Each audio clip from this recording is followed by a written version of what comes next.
I now give the floor to the representative of the United States. Thank you, Mr. President.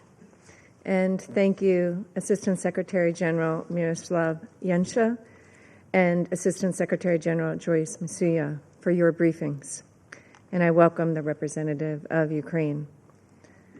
More than 100 days have now passed since this Council adopted a resolution imploring a swift end to the war and urging a lasting peace between the Russian Federation and Ukraine. Since then, there have been some positive developments. UN Security Council Resolution 2774 paved the way for technical talks in Saudi Arabia and bilateral talks in Istanbul, resulting in the return of thousands of prisoners of war. But the progress we've seen has fallen far short of what is needed.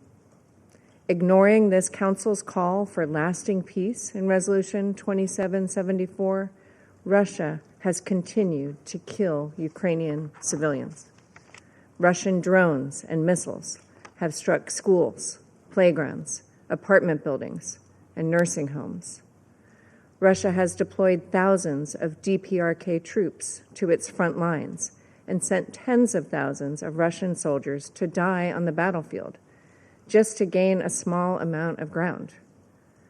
Mr. President, colleagues, the war, killing, and destruction must end.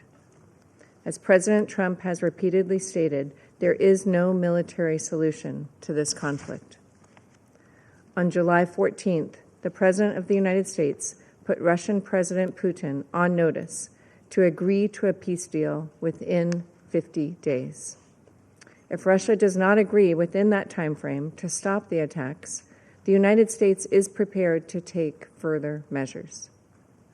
Additionally, we again urge all countries, including China, to stop exports to Russia of dual-use goods that contribute to Russia's war industrial base and enable its drone and missile attacks against Ukraine.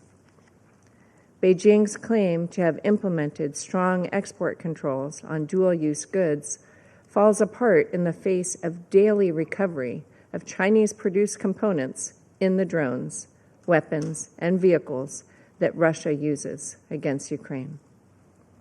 Mr. President, now is the time for all UN member states to do our part to bring this war to an end. I thank you.